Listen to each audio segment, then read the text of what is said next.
Hello, everyone. Welcome to our Diaspora Life podcast.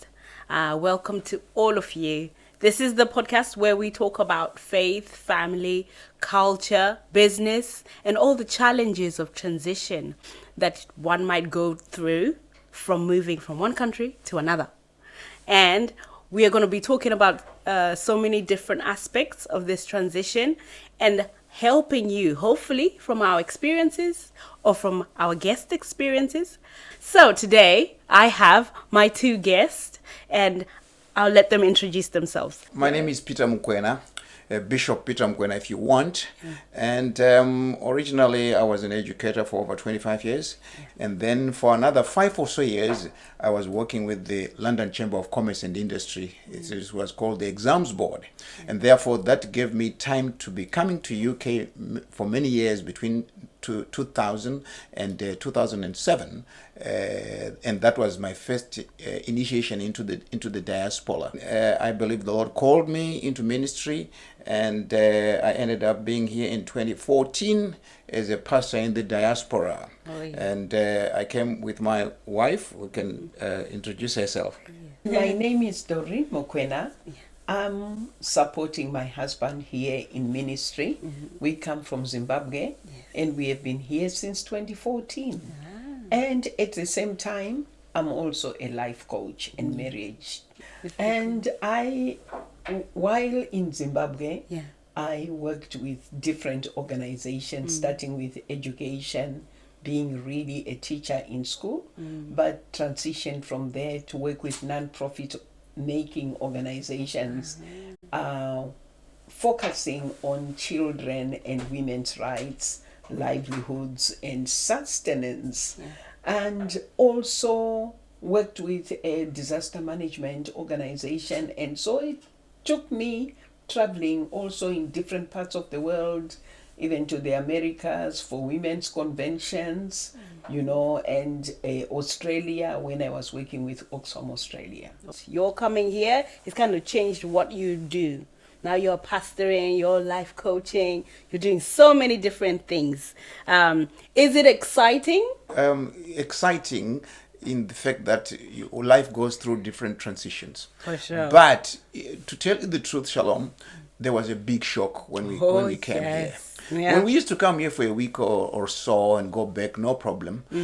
But when we came here to kind of be always here now, that was a big shock because Africa itself is different, Europe is shock, and one of the things that just shocked me myself is just the weather. Oh, yeah. Just the weather alone. It was a big shock for me, and I think the same for Doreen. The weather definitely, because Africa is a warm place. Yeah. But besides that, just being uprooted and being cut off from your social networks and your social support system. Yeah. In Africa, you go out into the you walk into the street and you greet someone. Yeah. You can literally talk about stories, even with a stranger that you just saw that day.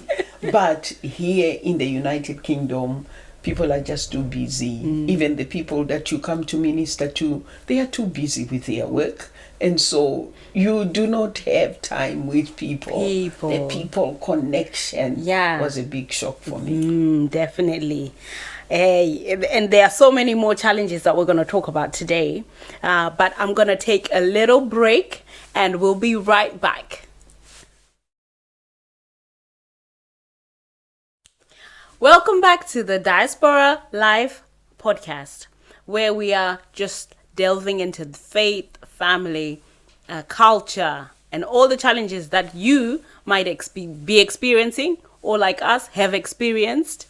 And maybe from our experiences, you can learn something so that you as well can become a success in your new environment.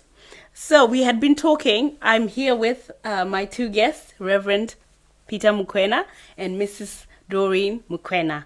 And we have been just talking about some of the challenges that you guys experienced upon coming to the UK. Was it what you imagined?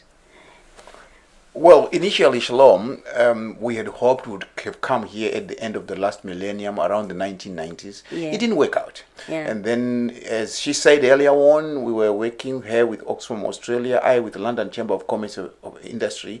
We didn't come here.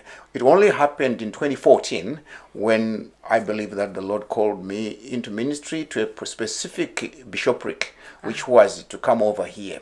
Now, that was quite a shock because we hadn't planned it that way. And earlier on, I mentioned that just the weather was total control. And she also mentioned here that the social connections that we had were no longer there. Yeah. And I could hasten to say, to me, one of the things that I noticed, the too business orientedness of this society here.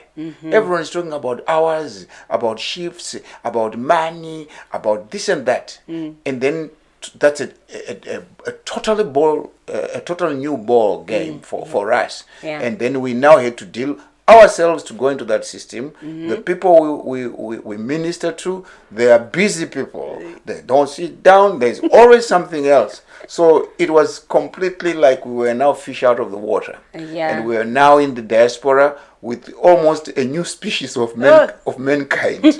Shalom. Yeah, for sure. Definitely, there were a lot more challenges. Yeah. It's not only social networks or even the weather, but it was also the work-life balance in itself. Oh, yeah. That because people are so consumed, and yet we wanted to avail ourselves for ministry, and there was little opportunity to avail yourself to people for ministry. Yeah. And so one of the areas we realized was media was so accessible to everyone, unlike it was at home. At home, yeah. And therefore you could communicate more easily with people. The distances that you had to travel in order to visit a person were so formidable and unimagined, because we never imagined things to be that way. Like that. The work culture in Zimbabwe is totally different from the work culture here. Yeah. Whether you are even talking about the church culture as well, where church is about seeing each other face to face, and praying together. It's about face to face. And we could not imagine, you pray over the phone, you pray over, but now we realize we have way transitioned. Yeah. And that is the way of life. Yeah. Well, Shalom, to me, it's like it's a everyone out there in Africa. We kind of do things together. Over here, it's more or less like each person is in their own little world, which they are in. Even we ourselves I then realized there were times that the only person I was seeing was my wife, and no one else. Those people whom you want to try to reach out to, they've got their things there. They don't want you to disturb them. And they are in their own world, which is totally different in the situation in Africa. In Africa, you can just go to my shops and you can do so many different types of things together, including go kumusha. But here, it's completely different. Yeah. So to me, I use the term a fish out of water. Yeah. That's the feeling that I got to say, hey, and because we came here, I think I came here myself in my 57th year. I'd gone through life mostly of my life, isn't it? And those, now you are in the diaspora now, and people have no time. People are working, and I didn't like it, Shalom.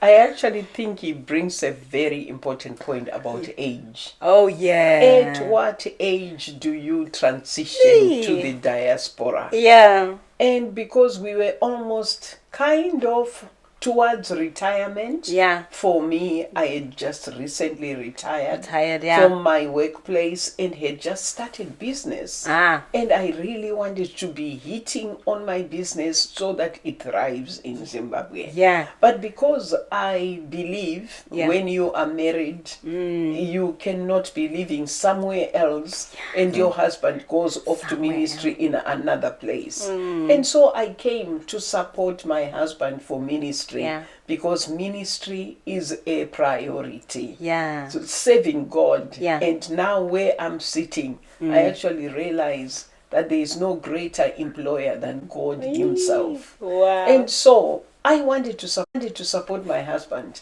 but you also then are coming out of this. You are no longer young. Yeah. You have started business. You wanted things to establish things that are going on, but here, where do I even start? Where do I even begin? Yeah. So that uprooting Yeah. became such a challenge for me, that I'm not in the place where I'm used to seeing and knowing how things work. Yeah. You need to learn afresh. Yeah. And as she says, she came here kind of tagged on to me. Yeah. And it's not only us. There are people now whose spouses are coming to the diaspora, Yeah. tagged onto someone's Each other, COS. yeah. And then someone leaves their job. Like she left her job Yeah. as the director of Oxfam Australia, Yeah. and she was now coming here to support me in my other work. And so it caused a lot of shock. Oh, yeah. You wake up in the morning and you say, who am I? What am I doing here? And therefore, for us, there were many times of self-searching. Yes. To really say, what are we doing here? We are doing here, and in our case, we wanted to do ministry. Yeah. And it had its own effect on our marriage. Yeah. Because there we are again, wondering, did we make the right decision? Right move. We begin to remember the advantages of Kumusha, the domestic help we had. Oh, yeah. Now there is no more domestic help, help. no We've got to learn to do the cooking. Yeah. I'm glad that our children are already grown and gone. Yeah. Otherwise, if we have had children here, I don't know what would have That done. would be another challenge. Have you transitioned well? Do you feel like you are now getting the hang of it?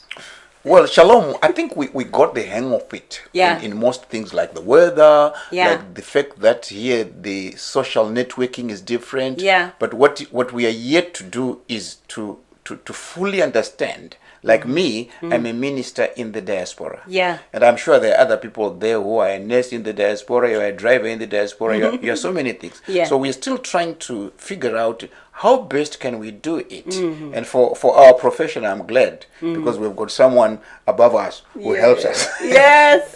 But it has helped us who have been ministers in the diaspora. How do you go about doing this thing here? You see, Shalom is like fishing. When you fish and you know people who are catching in a river, you ask them also. So asking people is helping us so far, Shalom. Yeah.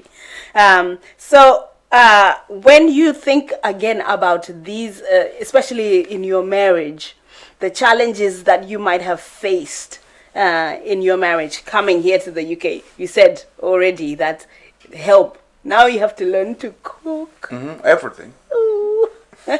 It was quite exciting. Yeah. The kind of pressure that are put on the self. Yeah.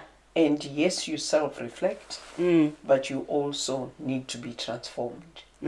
So that it's not just about the practical elements of your life Yeah. that you change, but because as a life coach, Yes. everything begins with the way you think. Mind. Yeah. How are you thinking about your situation currently? That's good. And so we actually had to examine ourselves Yeah. and reflect Yeah. on how are we thinking? What is it that we are saying to ourselves continuously? Oh, yeah. Because what you say to yourself continuously is what you regurgitate. Yeah. That's what you simply reproduce.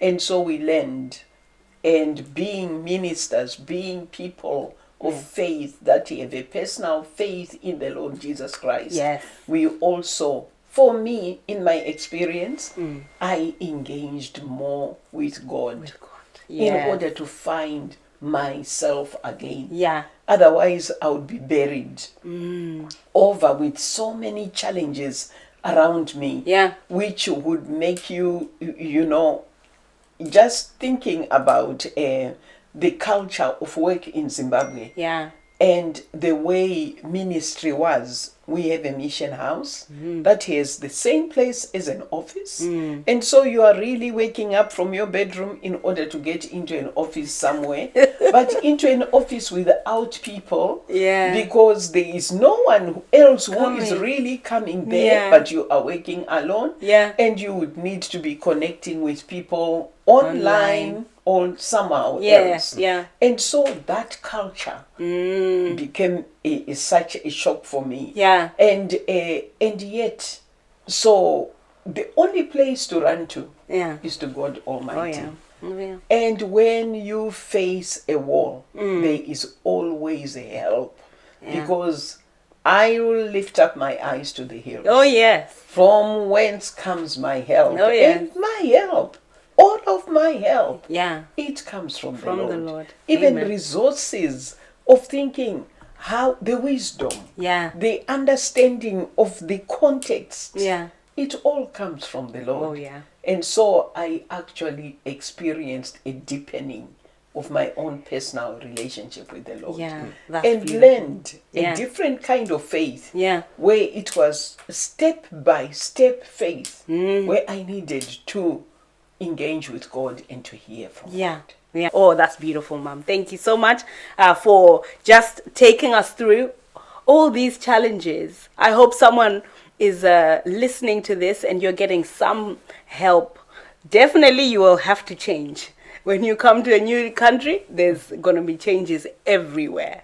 But there is help. And I like what you said, Reverend, that you need to be speaking to people, like ask questions. I think that's one major nugget that I'm taking away. We spoke a little bit about marriage, her life coaching. She's already helping us now, changing our minds. And he's already also helping us just speak to someone about it. So comment on the comment section, and let's hear your thoughts as well about your challenges.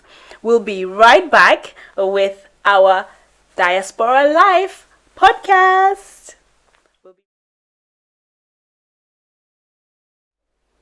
Welcome back to our Diaspora Life podcast. And I'm here with my two guests, Reverend and Mrs. Mukwena. And we've been talking just before about the challenges that people will be facing upon coming to a different country like this one. And I was reflecting really on myself. I came and I had family here. I also had a church community here. So I feel like I had a cushion to fall on when I came to this country. Yes.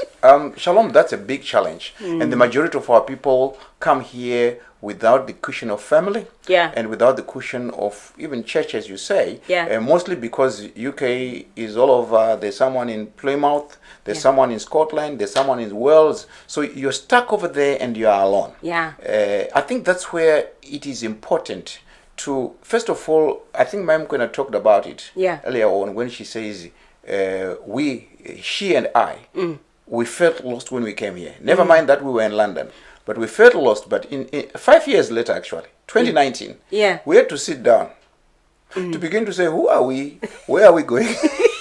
So that we know our identity. And then begin to now deal with our connections online and everything else. So whoever comes here, Shalom, they need to come to understand who they are, why they came here, and to try to keep, if you came here as a married people, it means that you know that this person is very important in my life. If you came here alone, it means that you must know, and you're probably not the first person who has gone into diaspora. I'm a pastor, so I have no problem in mentioning Joseph. Joseph went into diaspora. He went into a country called Egypt, where he went to work in the house of Potiphar. That was a difficult place. New culture. Everything was so difficult. But you should read the Bible, Shalom. It says that, and God was with him. You see, now that's very important. When you come here, you must really understand who you are and what you are here for. And by the way, for Joseph, he was there so that he ended up being in the Prime Minister of Egypt. Now, you too, whoever is coming here, you must know who you are. Why are you here? Is it so that you can just put food on your table? You probably were doing that in Zimbabwe. But there must be a purpose and a calling. Yeah. You see, differently, including if someone came here as a carer, you are here to give care. And God blesses caregivers, doesn't it? Yes. If you're a nurse, if you are a practitioner in medicine, I think you must really understand who you are, Shalom, because that gives you a purpose to wake up in the morning on a cold winter day Oh, yeah. and go to work and be able to work with someone who can't help themselves and get satisfaction out of that. Oh, I yeah. think that's what Joseph did, Yeah. Shalom. Yeah.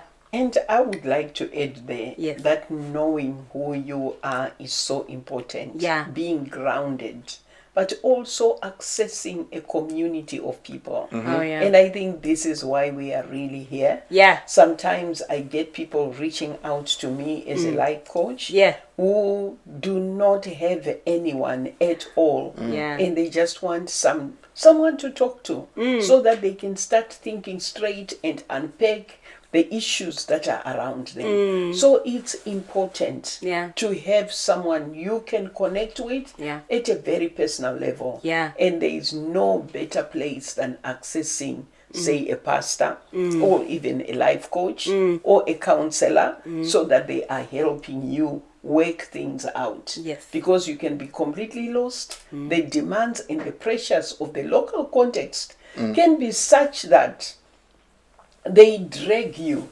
into things that you never imagined Yeah. you would want to engage with. And you get lost because you are craving for some connection of some sort. Yeah. And therefore, be mindful what kind of connection. We are always cushioned, like you said for yourself. Yes. Even for us, when we talk about you may be listening to us and thinking, oh, are those really challenges that you are talking about, that there is weather problems and that there is, you know, you've been uprooted from your context. Those Yeah. are not challenges. Definitely regarding other people, if we consider what other people have gone through, this is such a little thing. Because accommodation, you have no place to live in, and talk about the work context, the work context, where challenges of not being accepted and the difficulties in the work context itself. Yeah. So there are major challenges that you need a support system and therefore get connected. But like the bishop said, God is your refuge. Yes. For he is always present. Yeah. And therefore run to him. And the best place to run to is find a church. Yes. Which you can connect to. Yes. Yes. Shalom, the Shona have a proverb which says, a child who does not cry will die in the mother's carrying cloth.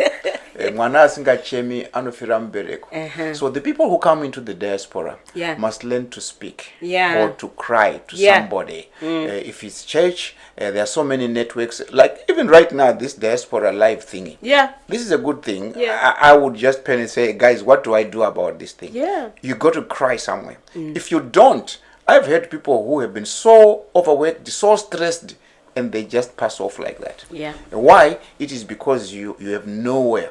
You know, one time, and I'm not ashamed to say, Jesus said, come unto me, all you who labor and are heavy laden, and I'll give you rest. He wanted people to come to him and talk. And one time he did. A certain woman who had gone through 5 marriages came and talked to Jesus. By the end of the day, she had a good life. So we call people who are in the diaspora. Yeah. Don't die in the mother's carrying cloth. Cry. Talk to somebody. Speak to Diaspora Live, or look for a pastor somewhere. Talk to the pastor, or do something. Shake the tree somewhere. If you just keep quiet, this land here disorients people. You end up with a different orientation about who you are. Am I this and am I that? And one thing goes to the other, and the whole purpose of coming to the diaspora is lost. because you lose your own sanity. Yeah. And as it says that we have not been given a spirit of fear, but a spirit of love, power, and a sound mind. So that people who come into the diaspora are sound-minded, they are happy, and then when we phone Kumusha, we can say, fire, and not just say, we are in trouble. So my simple advice there, Shalom, is let people talk, Shalom. Yeah, and we need each other. I think if you're taking anything out of this advice segment that we're just talking, get back into community. And today we had been just talking about leaving home and our experiences upon coming to a different country. And I think we've learned so much from my pastors, Reverend Peter Mukwena, and my life coach, Mrs Doreen Mukwena. And I'm so glad that we've had you this episode. Well, my last word, Shalom, there is that it's possible to live joyfully and in the diaspora. Yeah. But stay with your identity, and it will be good to know why you came here. Yeah. And then life can be good in the diaspora, Shalom. Life can be better, and there is hope. Yeah. And I want to say that a man is what he thinks. Oh yeah. The most dominant thoughts in your life affect who you become. Yeah. And therefore, as we are in the diaspora, let's think according to what really God shaped us to be. And that's what we become. Yeah. Rather than think according to the circumstances and the environment, what it is saying. Yeah. Let's see in God's way. But get connected to a community. Yes. Some of us are forever available. So, Reverend Mukwena, what's next for you? Well, thank you, Shalom. Well, it's been nice to be on this Diaspora Live. But what we would love to do, should we be given another chance on Diaspora Live, my wife and I would like to come with the marriage in the diaspora. Yes. And this will be a program for for those who are yet to be married and those who are married, about marriage in the diaspora. Yeah. Because I feel that we have experienced it here and would like to share some of our experiences here. Yes. And we have also been able to help several people who ended up marrying in the diaspora. So from her and I, and definitely she should probably talk about what's next from the life coach. Yes, life coach, Mrs. Mukwena, what's next for you? I am focusing on developing a better you. Yes. A better version of yourself from the way you think. Yeah. The way you reposition your life for victory and not for victimhood. Yeah. And so that you can take charge rather than blame the system, blame everyone, blame those who haven't done right with you, but you take charge. Yes. What your choices actually become the sum total of who you become. Yes. Besides your thoughts. Oh, yes. Oh, that's beautiful. So is there anywhere where people might want to get in touch with you? Maybe you can give us an email. Oh, yeah. I think it can be put now for those that are watching. They can be put petermukwena@gmail.com. Yeah. Otherwise, if people inbox Diaspora Live, both the producer and the directors, they can link us. Because like I said, we are trying to talk. We are trying to get to people, don't die alone, communicate. Shalom. Yeah. That's right. Yeah. And that's definitely a take home from us here. And it's been a lovely time I've had with my two guests. And we're definitely going to have them back. As you have said, they've promised us another episode on marriage and making it work. And I'm sure they will be back here time and again. So, guys, please like and share our podcast and follow us. Subscribe to our channel. We're on YouTube and Facebook. And we're going to be having so many exciting new episodes coming up. And some of them are going to be live. I'm your host, Shalom. And this was our Diaspora Live podcast. See you later.